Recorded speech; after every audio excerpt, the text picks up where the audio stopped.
Major Rathore ने परिंदे पकड़ने के लिए दाम बिछा रखा था। वो उसके धागे का सिरा पकड़े अपने साथियों समेत घात में बैठे थे। जब फाख्ता, कौवा या तोता दाने चुगता दाम की तरफ कदम बढ़ाता तो शिकारी उठकर पंजों के बल हो जाते। एक कहता, खींच धागा, शिकार फंसा के फंसा। दूसरा जबत का दर्ज देते हुए कहता, नहीं अभी नहीं, अभी कौवे की गर्दन बाहर है। चंद लम्हे ये मशक जारी रहती।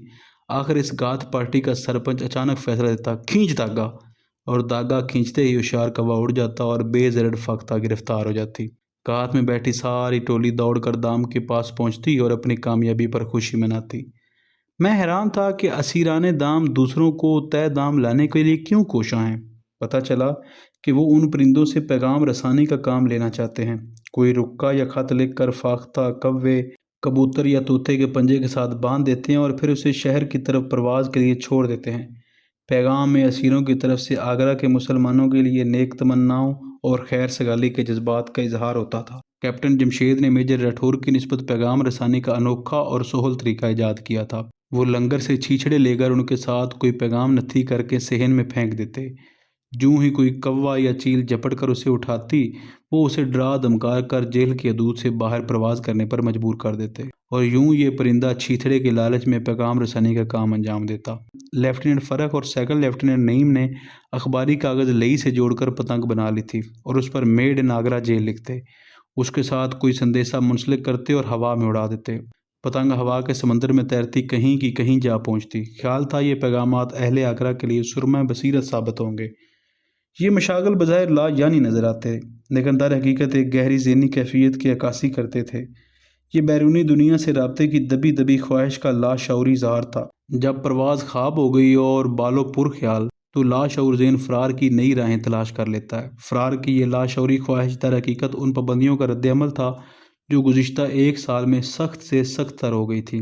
कैंप के हिफाजती इक़दामात की अपनी घुटन तो काबिल फ़हम थी, लेकिन अदाए सितम के जो नए तेवर रोज़ देखने में आए, उनका मकसद हमारी क़ुव्वत बर्दाश्त के इम्तहान के सिवा कुछ न था।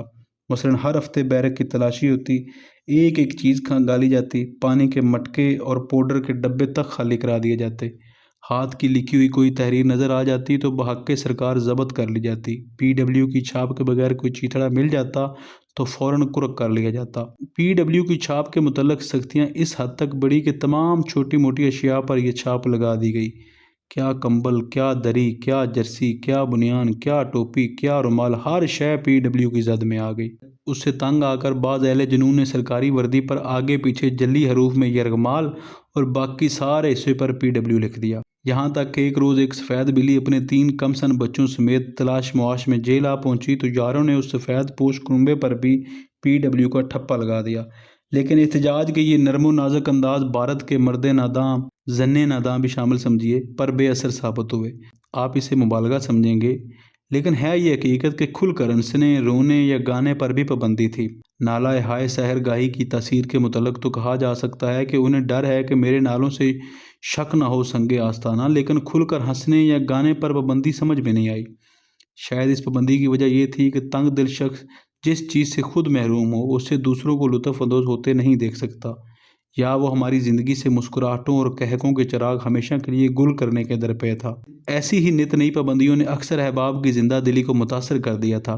उनके संगीनतें बरते कह के अब सुकूत व हसरत के पिंजरों में बंद हो गए थे। उनकी खुश दिली, खुश मिजाजी और खुश कलामी पर ओस पड़ चुकी थी। अब पाकिस्तान के ताज़ा कपड़ों और खुशक मेवों के पैकेट आते तो हर कोई उन्हें बिछड़े हुए गम की तरह सीने से लगा लेता।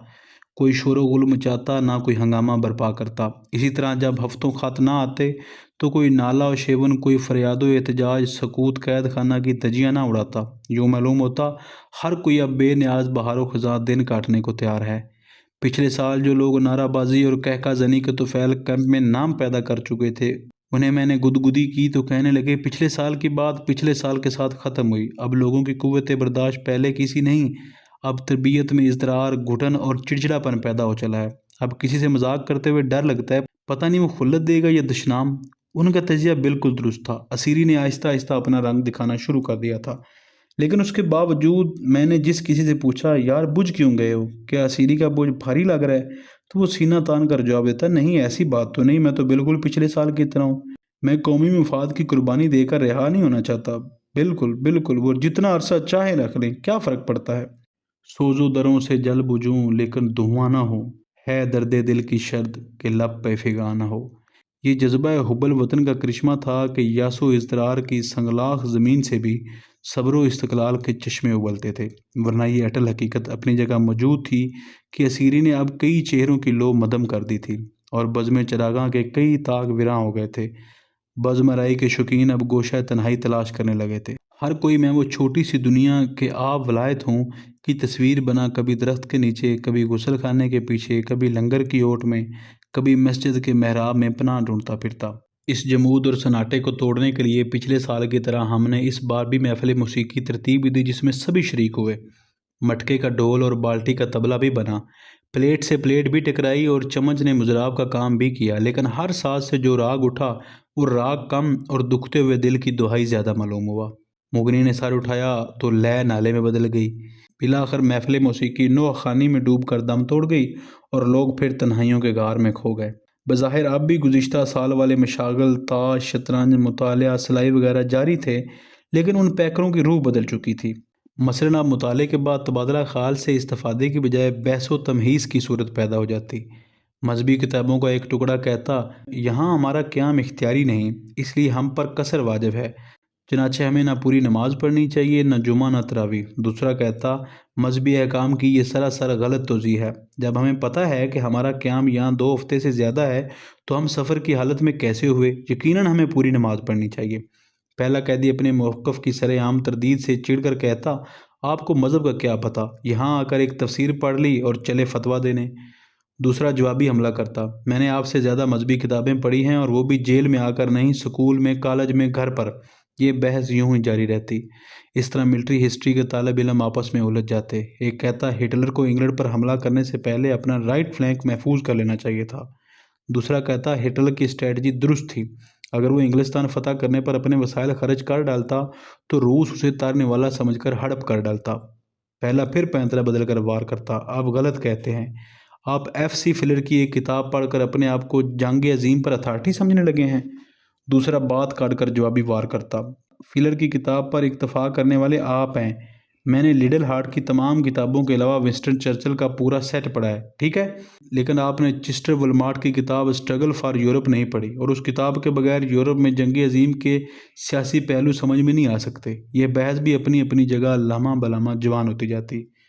ادھر برج کے پارٹنر ہارنے کے بعد ایک دوسرے پر غلط کھیل کا الزام دھرتے۔ ایک کہتا، آپ نے 3 نو ٹرمپ کی کال کیوں دی؟ دوسرا کہتا کہ میرا ہینڈ اتنا سٹرانگ تھا کہ یہ تو بنتی ہی تھی، لیکن آپ نے پہلی کال دے کر غلط انڈیکیشن دی تھی۔ جب یہ بحث طویل کھینچتی تو ایک پارٹنر دری پر پتے پھینک کر اٹھ کھڑا ہوتا اور یہ فیصلہ دے کر چل دیتا، ایسی برج کھیلنے کا کوئی لطف نہیں۔ اسیری کے یہ تیور کتب بینی یا تاش بینی کے شائقین تک محدود نہ تھے، بلکہ ہر شخص کسی نہ کسی حد تک اس سے متاثر ہوا تھا۔ سخن ترازی میں دسترس رکھنے والوں کی باتوں میں بھی وہ لگن، وہ ربط، وہ رچاؤ اور وہ لبھاؤ نہ رہا تھا جو پہلے سامعین کو پہرو محصور رکھتا تھا۔ اب دوران گفتگو ایک بات کی کڑی دوسری سے جا الجھتی، دوسری کی تیسری اور تیسری کی چوتھی سے، حتیٰ کہ کسی بات کا سر پیر تلاش کرنا مشکل ہو جاتا۔ ایک نمونہ آپ بھی چکھیے۔ اچھا پارٹنر، آج کل تم خوب پیٹی کر رہے ہو، یہ صحت کے لیے بہت ضروری ہے۔ وہ دیکھو واچ ٹاور پر کھڑا سنتری رفیع کے گانے کا کیا اثر کر رہا ہے۔ ہاں یہ بتاؤ کہ گھر سے کوئی خط وط آیا ہے، خیریت ہے نا؟ اوے مجید دیکھو نلکے میں پانی آ رہا ہے یا نہیں؟ تو پارٹنر، تم نے قید کا خوب فائدہ اٹھایا، خوب کتابیں پڑھی۔ دیکھو اسحاق، مٹکے میں اگر پانی ہے تو ایک گلاس پانی پلاؤ۔ پارٹنر، بھارت بھی عجیب و غریب ملک ہے، اور ہاں وہ ریڈ کراس والا کہہ رہا تھا، ایک ہم کفس کی بے ربط باتیں سن لینا کوئی بڑا کارنامہ نہیں۔ ابھی کچھ لوگ باقی تھے جو ایسی باتیں توجہ سے سنتے اور موقع مل جاتا تو بات کا جواب بھی توجہ سے دیتے، لیکن رفتہ رفتہ ان کی طبیعت کے تار بھی حساس ہو گئے۔ ذرا سی باد مخالف مضراب کی طرح ان سے چھوتی تو فتنے جاگ اٹھتے۔ مثلاً ایک صاحب نہانے کے لیے ظہر سے مغرب تک قطار میں کھڑے اپنی باری کا انتظار کرتے رہے۔ اسی دوران میں ایک شخص 3 دفعہ وضو کر کے چلا گیا تو زحمت انتظار اور نایابی آپ کا ستایا ہوا یہ قیدی نمازی پر برس پڑا، کیا یار تم ہر وقت وضو ہی کرتے رہتے ہو، تمہیں کوئی اور کام نہیں؟ اسی طرح ایک صاحب صبح سے بیت الخلاء تک رسائی پانے کے منتظر تھے۔ ہر آنے والا صبح دم انہیں سلام کہہ کر گزرتا۔ 10-15 سلام تو موصوف نے بخیر و خوبی سہے، لیکن جب 20واں 25واں سلام آیا اور ادھر قطار کے طول میں کوئی فرق نہ آیا تو چڑ کر کہنے لگا، تمہیں صبح صبح سلام دینے کے لیے کوئی اور نہیں ملا؟ बस जो आता है अस्सलाम वालेकुम, गोया मैं यहाँ सलाम लेने के लिए खड़ा हूँ। हर किसी से उलझाओ कि इस वबा से वो साहब भी महफूज ना रह सके जो कलकत्ता में इंसानों की किल्लत के पेश नज़र गधे के बच्चे की हम नशीनी कबूल करने को तैयार थे। अब वो इंसानों के हजूम में नहीं, अपने हम वतनों के कुरब में थे, लेकिन बात बात पर चिढ़ जाते, बेजारी का इजहार करते या तल्ख कलामी पर उतर आते। एक दिन मैंने उन्हें नासिहाना अंदाज में कहा, उन हम मतनों और हम कफ्सों को गनीमत जानो। अगर इन सब को जेल बदर करके मुझे या आपको तनहा छोड़ दिया जाए तो जेल की दीवारें हमें निगल जाने को दौड़ेंगी। कहने लगे, मैं समझता हूँ, लेकिन क्या करूँ, बाज़ औक़ात तबीयत पर काबू नहीं रहता। अब इंशाल्लाह तुम्हें शिकायत का मौका नहीं मिलेगा। इस नफसियाती कैफियत का एक ज़मीनी पहलू ये भी था कि लोगों में एहसास मलकियत ख़तरनाक हद तक तेज़ हो गया। किसी ने किसी की चारपाई 2 या 4 इंच इधर उधर सरका दी, किसी की प्लेट या मग इस्तेमाल कर लिया या शेविंग क्रीम या टूथपेस्ट छू लिया, तो मुतासरा पार्टी यूं जज्बत होती गोया उसकी किसी चीज़ पर नहीं बल्कि इज़्ज़त नफ्स पर हाथ डाला गया है। ऐसी बातों से कई बार मरासम में खला पैदा हो जाता, लेकिन एक आध दिन खींचे खींचे रहने के बाद फिर बाहम शीरो शक्कर हो जाते। एक साल पहले यही साथी अपनी चारपाई एक तरफ खींच कर दूसरे के लिए जगह बना देते। अपने पास 2 कंबल होते तो किसी ज़रूरतमंद को दे देते। गिनी चुनी चपातियाँ मिलती तो आधी आधी बांट लेते। एक साल बाद यही अशरफुल मखलूक़ात छोटी छोटी बातों पर उतर आया और शायद खुशोज़िस्त, खूबोबद और आला व अदना सफ़ात के इम्तजाज का नाम ही इंसान है, और हालात के मुताबिक कभी उसके आला पहलू उभर आते हैं और कभी अदना। असीरी के 2 सालों में इंसानी किरदार के सारे पहलू खुलकर सामने आ गए, क्योंकि कैद सब हिजाब मिटा देती है और हर शख्स एक खुली किताब की तरह सामने आ जाता है। गिरदो पेश से मोरा इस किताब का एक एक बोल उठता है, एक एक लफ्ज़ हदीस दिल बयान करने लगता है। सिर्फ सकूत लाला गुल पर कान धरने की ज़रूरत है। इन छोटे छोटे इख्तलाफात, नन्ही मुन्नी रंजिशों और बेज़रद कदूरतों के शोलों में मैं शम्मा महफिल की तरह सबसे जुदा, सबका रफ़ीक बना बसीरत लेता रहा, लेकिन हमेशा अपना दामन बचाए रखना मुश्किल था। बहसो तमीज़ का कोई ना कोई रेला मुझे अपनी लपेट में ले लेता और मुतलका पार्टियां ज़ेरे बहस करारदाद पर मुझे भी इज़हार ख्याल करने के लिए मजबूर करतीं। मसलन वो मुझे घेर कर कहते, आपको बताना पड़ेगा कि गालिब बड़ा शायर था या इकबाल, कैम में पानी की कमी हकीकी है या मसनूई, रूस ज़्यादा ताकतवर है या अमेरिका, आटा खालस इशू होता है या चूने वाला, मशरकी पाकिस्तान में दिफाई लाइन बॉर्डर पर होनी चाहिए थी या दरियाओं के किनारे। मुझे मालूम था कि जिससे इख्तलाफ किया वो बहस के बमर में मुझे गौता देने लगेगा, इसलिए मैंने हर इस्तिफसार का 2 लफ्ज़ी जवाब दिया, आई एग्री, यानी मुझे आपसे इत्तफाक है। मुतहरब ग्रोह में जो भी पूछता मैं अर्ज़ करता, आई एग्री। 2-3 बार की तकरार के बाद वो समझ जाते कि मैं अपना दामन खुश्क रखना चाहता हूँ। कई बार ऐसा भी हुआ कि मुतनाज़ा मसले के दोनों पहलू पेश होने से पहले ही कोई साहब मेरी तरफ से कह देते, आई एग्री, और बला टल जाती। ये नुस्खा खासा कामयाब रहा और देखते ही देखते दूसरे लोगों ने भी अपना लिया और हर इस्तफसार के जवाब में आई एग्री कहने लगे। हमने जो तर्ज फ़गां की कफस में ईजाद, फैज़ गुलशन में वही तर्ज फ़गां ठहरी। इस जज्बाती घुटन और नफसियाती खिंचाव का अक्स निजी ख़तों में भी नज़र आने लगा। अब ख़त अमूमन बुलंदो बांग नारों या आलमाना पंदो नसाए से आरी होते और उनमें एक जमूद, एक जकड़ाव का परतव नज़र आता। यूँ महसूस होता कि तायर ने कंजे कफस से समझौता कर लिया है। अब उसे अपनी बेपरोबाली का यकीन आ गया है। अब वो पर उगने या ना उगने से बेनियाज हो चला है। मेरे ख़तों का मजमून भी कुछ इस नोयत का था, बस जी रहे हैं, इतना गनीमत है अदम, किस तरह हो रही है बसर, कुछ न पूछिए। जब निजी ख़तों का ये मिजाज हो और अहबाब यार सफ़र बांटने को तैयार हों तो दिन कटें तो क्यों कर, घुटन की गिरफ्त ढीली हो तो किस तौर, ऐसे में तन्हाई मोनूस व हमदर्द बनकर साथ देती है। मेरी भी अब ये कैफियत हो गई कि महफिल अहबाब से कट कर मुकशब कोर की तरह किसी तरीक गोशे में छुप कर ये नज़म गुनगुनाने लगता। रंगीनी दुनिया से मायूस सा हो जाना, दुखता हुआ दिल लेकर तन्हाई में खो जाना, तरसी हुई नज़रों को हसरत से छुपा लेना, फरियाद के टुकड़ों को आहों में छुपा लेना, रातों की खामोशी में छुप कर कभी रो लेना, मजबूर जवानी के मलबूस को धो लेना। अशार के ज़ेरो बम को अश्कों की बारिश से हम आहंग करने से बेशक गुबारे दिल हल्का हो जाता, लेकिन बाज़ औक़ात कोई पारा दिल कांच के टुकड़ों की तरह पलकों में अटक जाता और दर्द अशोक की तरह सारी रात सोने न देता।